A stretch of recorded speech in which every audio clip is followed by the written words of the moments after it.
Before we ever encounter the world, before we understand language, rules, or even the contours of our own face, we know her, not by thought, not by name, but by sensation, by presence, by rhythm. The mother is our introduction to existence itself. Her heartbeat becomes the first drumbeat of the unconscious. Her breath, the first wind we ever hear. Her warmth, the first sun to touch our skin. In those earliest moments, before cognition and identity, she is everything. She is the entire cosmos wrapped in human form. But she is not simply the woman who gives birth. She is an archetype, universal, eternal, and deeply embedded in the collective psyche of humanity.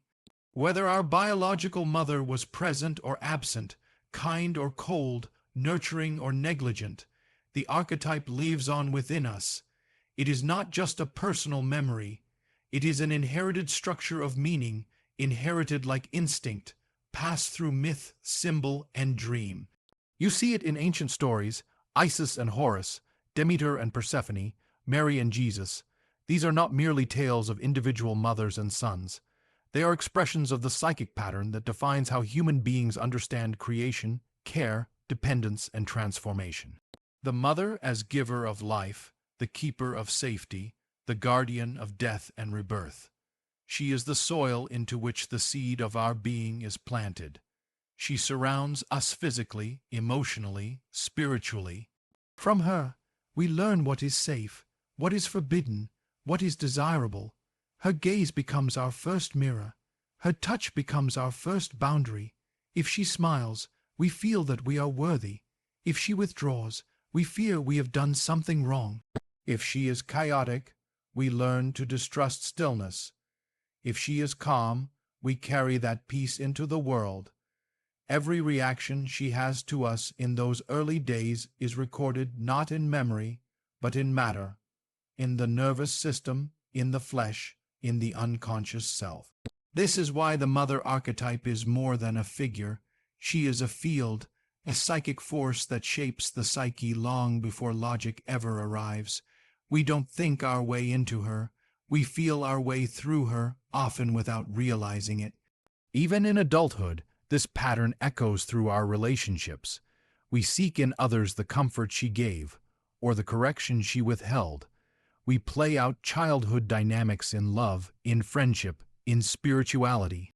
We may find ourselves addicted to approval, terrified of rejection, or endlessly trying to rescue those who remind us of her. Not because we consciously choose it, but because the archetype is still guiding us from within the shadows. The mother archetype is the ground of being, the very soil in which our roots were formed. And like soil, she can be fertile or toxic, nourishing or suffocating. Yet even when poisoned, we grow from her. And still, there is more. To speak truthfully of the mother is to hold paradox in both hands. She is never simply one thing. She is not just gentle or cruel, warm or distant, protector or persecutor. She is all of these and more, often at once. In the collective psyche, the image of the mother splits into light and shadow. She is the eternal nourisher, the one who gives life, feeds the body, soothes the cry, and wraps the child in unconditional presence. But she is also the smotherer, the devourer, the manipulator, the cold abandoner. These images are not fiction. They are not judgments. They are psychic truths that emerge across cultures, myths, and dreams, because they reflect the full spectrum of maternal influence on the human soul. We are conditioned to idealize the mother, to place her on a sacred pedestal, to speak of her only in reverent tones. But the psyche remembers more than our conscious minds will admit. It remembers the tenderness, yes. But it also remembers the withdrawal, the rejection, the moment she didn't hear, the look that said, "Be less," the silence that said, "You are too much." The dual nature of the mother is the blueprint of ambivalence. From her, we first learn that love can comfort and confuse, can nourish and wound, And it is from her that we inherit the ability to hold contradictions inside ourselves, joy and sadness, strength and vulnerability, longing and resentment. No other figure has the power to bless or curse with such silent intensity. When she is nurturing, she becomes a source of stability so deep that it becomes part of the child's inner foundation. When she is cold, unpredictable, or possessive, she plants seeds of anxiety, shame, or dependency that may not bloom until years later, in adulthood, in the loneliness of intimacy or the fear of abandonment. The nourisher gives freely, without condition, holding space for the child to become. She is a quiet witness to the child's unfolding, providing structure, safety, and tenderness without domination. Her love is not a transaction. Her presence is not a burden. In her arms, the child learns that they are not only loved, but lovable, but the shadow mother does not nourish. She controls. She confuses. She may feed the child with one hand while poisoning the mind with the other. She may give affection, but only when it is earned through obedience, performance, or silence. She becomes the origin of the inner critic, the voice that whispers, "You're not enough," or worse, "You're too much." This shadow often goes unspoken because it is taboo to name. Many grow into adulthood praising their mothers publicly while hiding private griefs that have no outlet, no ritual, no language. To acknowledge that your mother wounded you feels like betrayal, but to deny it is to abandon your own reality. This is the silent inheritance of the mother's shadow, unacknowledged wounds dressed up as loyalty. And yet, even in her shadow, she teaches. She shows us the terrain of human contradiction. She awakens in us the need for boundaries. She makes visible the places where love becomes confused with control and care becomes tangled with fear. Some mothers fear the world so much that they shelter their children into fragility. Others fear their own inadequacy so deeply that they disappear emotionally or physically from the role entirely. Still others carry a rage they do not understand and pass it along in the tone of their voice, in the tension of their bodies, in the coldness of their eyes. And often they do not know they are doing it, because they too were once children, and their mothers also had dual faces. This is not an accusation, it is an unveiling. The truth about the mother lies not in idealization or condemnation, but in wholeness. And wholeness includes opposites. The same hands that once rocked us to sleep may also have left bruises on our psyche. The same voice that once sang lullabies may now echo in our fears of failure or rejection. What the psyche seeks is not a perfect mother, but a real one whose presence can be integrated fully, with all her light and all her shadow, because until we see her completely, we will keep seeking fragments of her in lovers, friends, leaders, even in God, not knowing that the thing we are really searching for is permission to accept the mother not as a symbol, not as a saint, not as a savior, but as a human being full of contradictions. We like to imagine that we begin with a blank page, that the moment we enter this world, we are untouched, unmarked, pure possibility. But this is a comforting illusion. The truth is, we begin already inside a story that began long before our first breath. Long before we speak our first words, long before we learn to walk, we have already absorbed the emotional climate of our mother's world, her fears, her hopes, her shame, her silence, her rage. These are not just feelings she carries. They become blueprints in the developing psyche of the child. This is the invisible inheritance, the transmission of psychological material that crosses the border of generations without ever being named. It is not taught.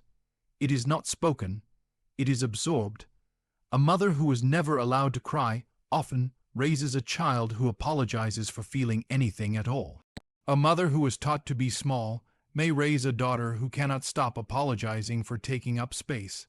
A mother who was betrayed may pass down vigilance, mistrust, a fear that intimacy always comes with a price. None of this is deliberate. It lives in glances, in tone, in gestures. It lives in the space between what is said and what is left unsaid. Some inherit silence, not just the absence of words, but the weight of generations who never spoke the truth. Others inherit noise, the constant hum of criticism, comparison, or chaos that drowns out the voice of the self before it ever learns to speak. This is not about blame. It is about recognition, because you cannot heal what you refuse to name. You cannot free yourself from what you pretend is not there. We inherit more than eye color and cheekbones. We inherit patterns, emotional legacies, psychic contracts made long before we could consent. Consider the mother who never felt safe in her own skin. Perhaps she was raised in a home where appearance meant survival, so she learned to measure her worth in beauty, in thinness, in external approval.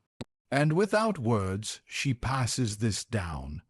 Her daughter, growing up under her gaze, begins to feel that her body is a project, that love is conditional on perfection, that visibility is dangerous and invisibility is worse.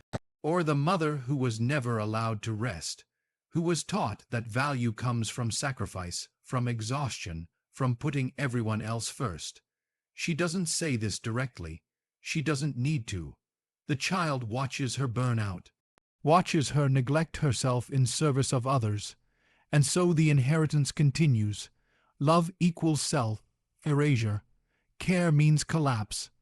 There is no ceremony for this inheritance, no ritual, no acknowledgement. It passes quietly like a family secret, passed not from mouth to ear, but from soul to soul, from wound to wound, and the most painful part, much of it is unconscious. The mother often does not know she is transmitting it. She thinks she is protecting. She thinks she is loving. She thinks she is teaching, and in many ways she is. But alongside the strength, alongside the affection, the child also receives the unresolved grief, the spiritual fatigue, the haunted silence of the generations before her, because the mother is not the beginning. She is also a daughter. She was once a child, shaped by the shadows of her own upbringing. The trauma she could not name became the shadow she lived with, and that shadow, if unexamined, becomes the atmosphere in which her children breathe, and so the pattern continues. Generation after generation of women loving deeply but imperfectly, holding their children while hiding their sorrow, feeding their families while starving themselves of gentleness, holding it together on the outside while falling apart in places no one sees. This is the legacy we carry, not just their strength, but also their suffering. Not just their love, but also the places where love was distorted by pain. Not just their dreams, but also the dreams they had to bury just to survive. And if we do not bring these patterns into awareness, we repeat them. Not because we want to, but because the psyche longs for completion. It seeks healing. It reenacts the old story in the hope that this time someone will rewrite the ending. But how can a person rewrite a story they do not know they are living? How can a child stop carrying what their mother never admitted she was holding? The invisible inheritance becomes a silent script. It runs beneath our choices, beneath our relationships, beneath our very sense of identity. Until we look directly at it, we are not living fully. We are echoing, we are repeating, we are reenacting unresolved grief and calling it fate. And so the task falls to us, not to fix the past, but to face it. To trace the roots of our pain not only through our own experiences, but through the generations that came before us.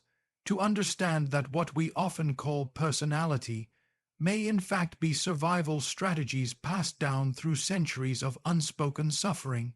Because the psyche remembers what the family forgets, the body carries what the ancestors concealed, the soul holds what the mouth was never allowed to say. Not all mothers are present, and not all absences are physical.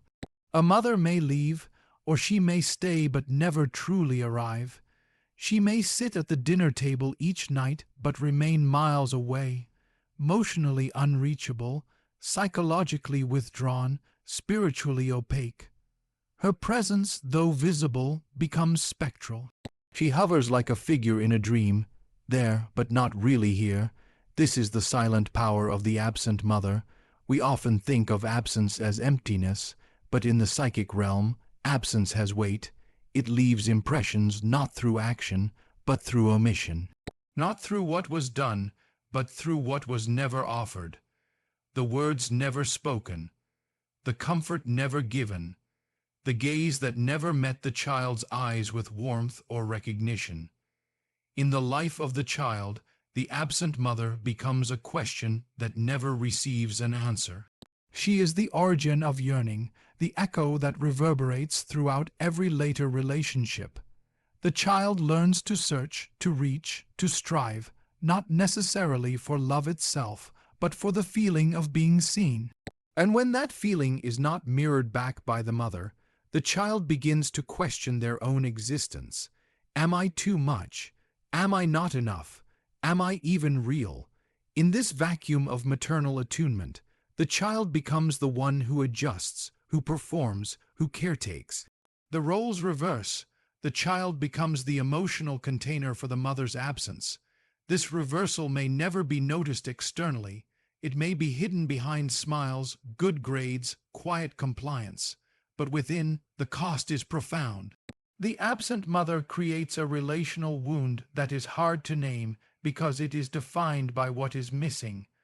Unlike overt abuse, which has a clear footprint, emotional absence is a fog. It blurs memory, confuses the senses, and distorts the self. The child grows up not knowing what they are missing, only knowing that something essential never arrived. This kind of absence gives rise to compensatory myths within the psyche.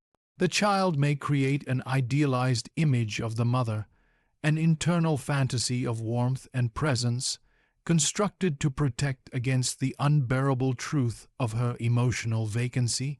Or they may swing to the opposite extreme, harboring deep resentment, only to later feel guilt for feelings that were never meant to be carried alone. The psyche cannot tolerate unprocessed absence.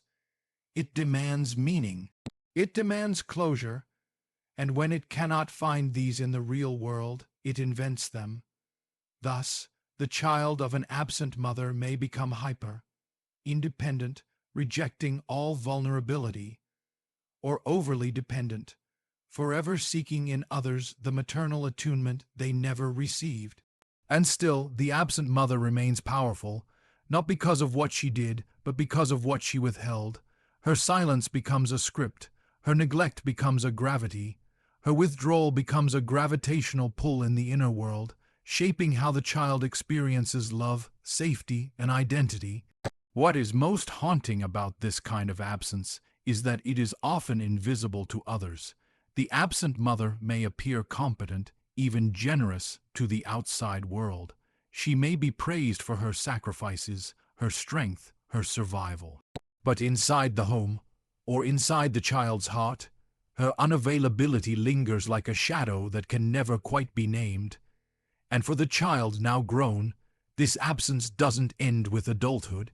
It continues through unmet needs that appear in moments of closeness, the difficulty trusting, the fear of neediness, the inner collapse when intimacy becomes real. Because the wound of the absent mother is not a simple lack. It is a psychic disorientation, a kind of emotional vertigo. You long to be held but do not know what safety feels like. You crave affection but recoil when it arrives. Even in her silence, the absent mother speaks. She teaches the child not to reach out, not to ask, not to expect. She installs in the psyche a quiet rule: your needs are too much, your feelings are not welcome, your voice is not necessary. And that rule becomes law. A law the adult child follows without knowing why, repressing their grief, minimizing their wounds, apologizing for their very existence. Some of the most selfless people you'll meet were shaped by this absence. People who overgive, overfunction, overserve, not from a place of joy, but from an inherited belief that love must be earned, that presence must be proven, that being lovable is a project without end.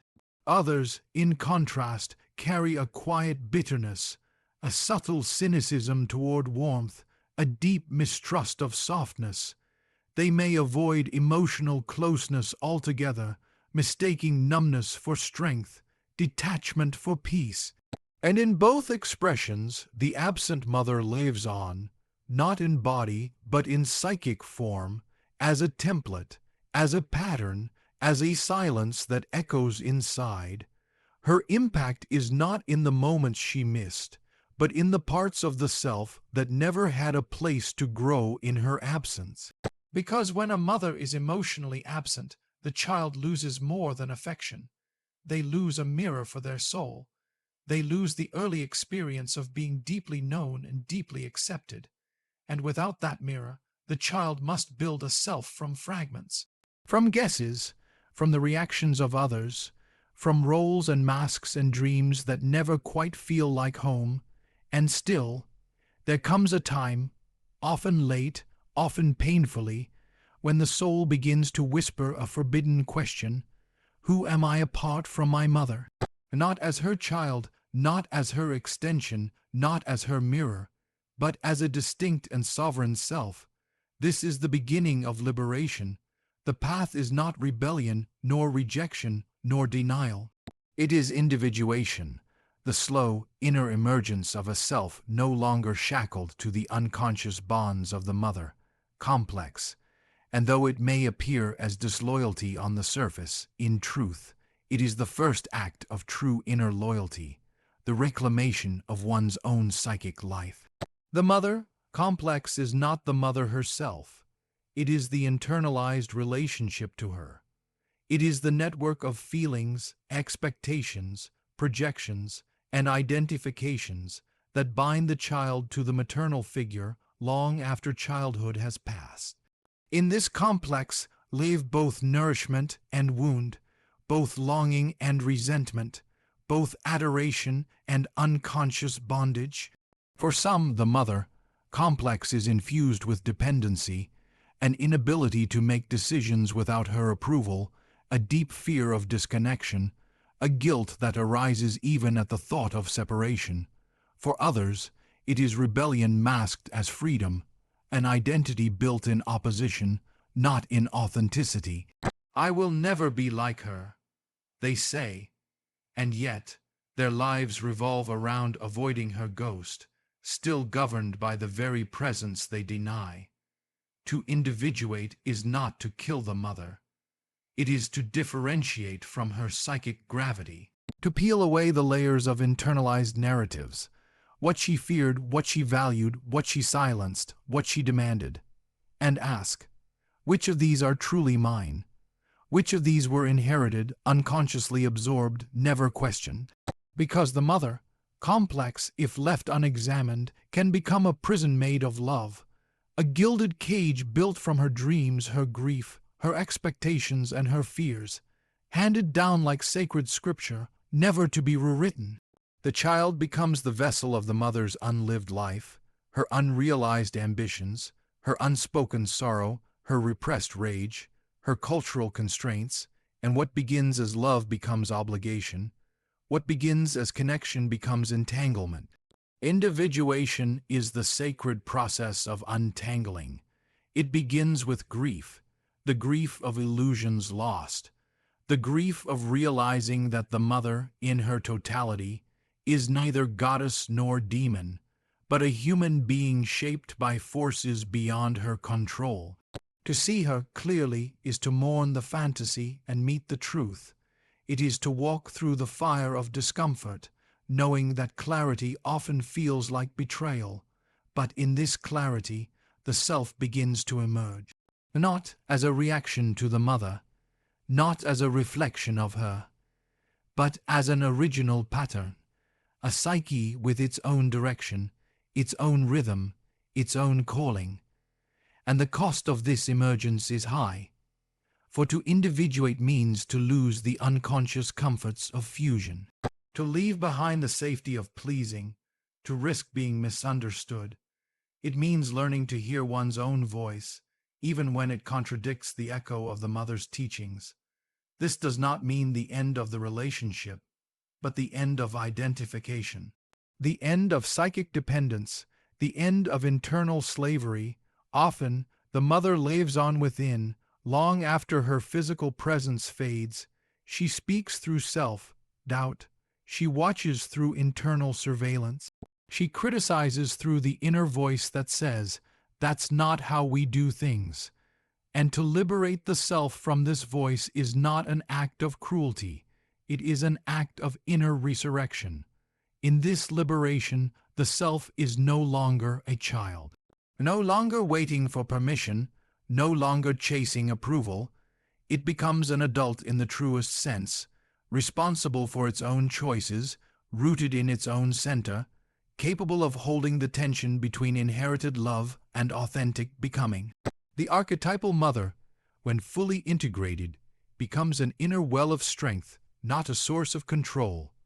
But to reach this inner mother, one must first pass through the false mother, the internalized complex. One must confront the illusions, the guilt, the silence, the longing. The task is mythic. The journey is solitary. No one else can do it for you. Friends may witness. Therapists may guide. Partners may hold space. But the act of individuation, the turning inward, the separation from the complex, is an inner rite of passage. It often begins not with clarity, but with confusion, a growing sense that one's life is not one's own, that one's choices are shaped more by expectation than desire, that beneath every yes there is a silent no, waiting to be heard. The path to liberation does not rush, it unfolds, it humbles, it deepens. And slowly, the psyche begins to reclaim its sovereignty. You begin to speak in your own voice. You begin to want what you want, not what was expected. You begin to set boundaries, not to punish, but to protect. You begin to create, not from fear, but from soul. And the mother, both in memory and in inner image, begins to change. She becomes less a force of domination and more a figure of deep influence. You see her clearly, not as a source of your identity, but as part of the soil from which you have grown. And then something strange happens, something sacred, there is a mother within each of us. Not simply a memory of our own mother, but an internal figure, an archetypal presence, formed by every moment we have longed for comfort, sought safety, desired to be seen, and craved the soothing voice that says, "You are enough." This is the inner mother, a psychic embodiment of nurturance, containment, and unconditional presence. She lives within the soul, whether we are aware of her or not. And just like the outer mother, she too can be whole or fragmented, loving or critical, warm or cold, awake or deeply asleep. The state of the inner mother profoundly shapes the emotional landscape of our lives. If she is wounded, we carry her wounds as self, judgment, shame, and the inability to self-soothe. If she is absent, we feel unmothered even in the presence of others. If she is overbearing, we censor our desires, punish our instincts, and suppress the very life force that makes us human. To heal the inner mother is not merely a personal endeavor. It is a radical act with collective consequence, because how we relate to the mother within determines how we relate to the world around us. Our politics, our relationships, our creativity, our capacity for empathy, all are rooted in the template of how we care for or abandon the self. When the inner mother is fractured, the outer world becomes threatening. Every failure feels final. Every conflict feels like rejection. Every silence feels like abandonment. The psyche becomes brittle, hungry, afraid. It searches externally for what it has not yet cultivated internally: refuge, compassion, warmth, and yet no external validation can ever fully replace what the inner mother must provide. This healing does not happen in theory. It does not happen in abstract affirmation. It happens in the trembling moment when the wounded child within rises again, perhaps during a moment of heartbreak, rejection, or grief.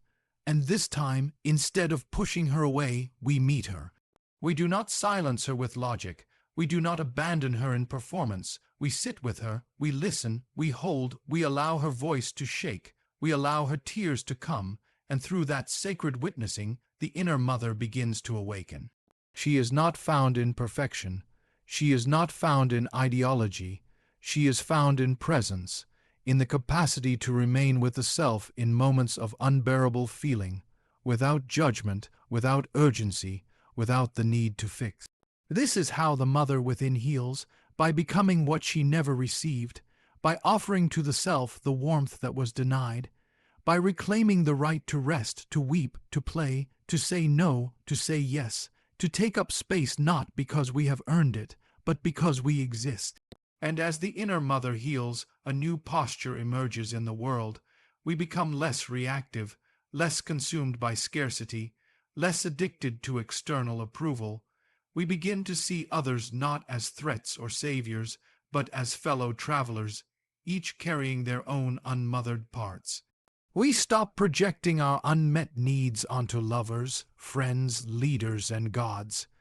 We begin to parent ourselves from within, and in doing so, we free others from the impossible burden of completing us.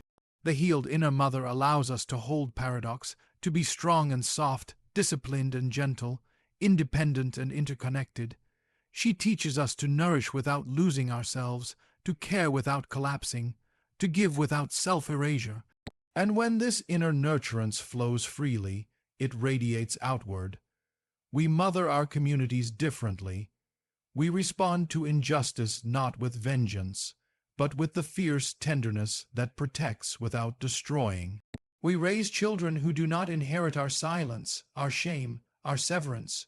We create art that does not beg for approval, but offers sanctuary. We build systems rooted not in dominance, but in care, because the world is not starving for productivity. It is starving for presence, for softness, for spaces where the wounded can rest without being erased. And none of this is possible without first healing the inner mother. To mother the self is to cultivate a ground of being so steady, so tender, that every part of the psyche, even the exiled, the shamed, the broken, has a place to return to, a lap to rest in, a voice to hear that says, "You are safe now, you belong." This voice may begin as a whisper.